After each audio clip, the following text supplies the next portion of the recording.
In this tutorial, we're going to take a look at some of the basic 3-3 Josekis. The most common one we see is this shoulder hit. And from here, black has a choice of extending this one first or this one first. Either way, white is going to extend, and if black extended this side first, then black is going to slide out from another side. If black extended this side, then next move, black is going to slide out from another side. Either way, white is going to play this 2-space extension. When black slides out again, white is going to play another 2-space extension to get this middle influence while black is making a few points on the corner. When white extends, black also has an option to just come out like this. Then white is going to make 1-space extension. If black plays another move over here, if black still pushes out, then white is going to make this table shape.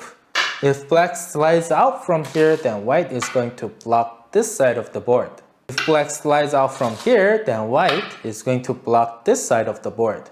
But whichever side black slides out, white doesn't really have to answer because these stones are not going to die anytime soon, and sometimes this blocking may be too early in the game. So if you see any better moves than blocking, then just play that. If you don't, then just block. When black extends, what happens if white jumps? Then black is going to clamp over here. Even if white gets this move, black is going to Atari. White Atari's back. Black gets a lot of points in the corner. And from here, even if white connects, black gets this hane. If white Ataris this down, then black can Atari back. Even if white gets this result, it's not that great for white.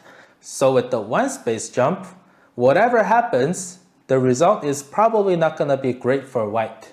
So try not to 1-space jump. Let's take a look at some other ways to deal with this 3-3. And there are this 1-space, 2-space, and small knights, but I don't really recommend any of them unless you are in a very specific circumstances. But the chances are you are going to approach it in the early game, right? If that's the case, then just large knights approach.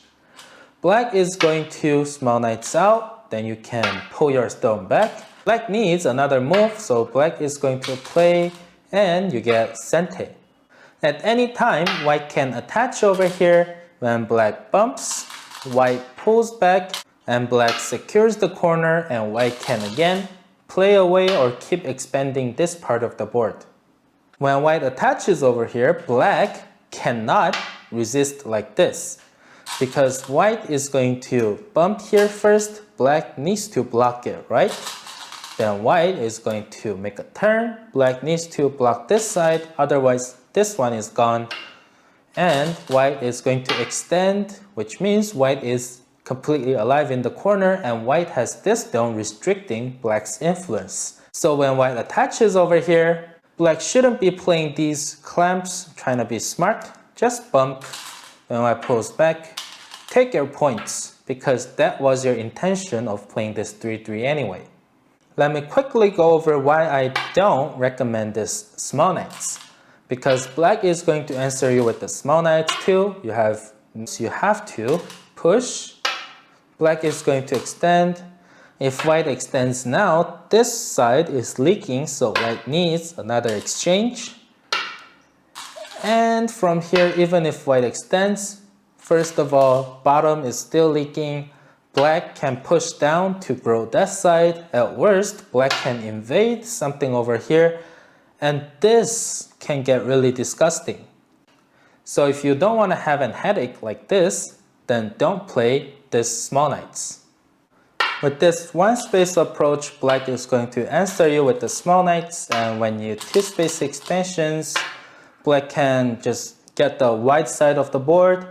And this is pretty awkward because it's not making a lot of points, and if white plays away from here, then black can at any time pincer these stones. It's just pretty awkward overall, so I don't recommend this 1-space approach. With this 2-space extension, you kind of have to worry about if black has a stone over here or not. With this large nuts, you don't really have to care, but if black has a stone over here and you play this low approach, then there's a chance of black playing this shoulder hit. You have to extend, right? Then black is going to hane. If you hane back, then black is going to extend. If you extend over here, then black is going to extend too. Even if you do another hane and expand, black has solid points over here.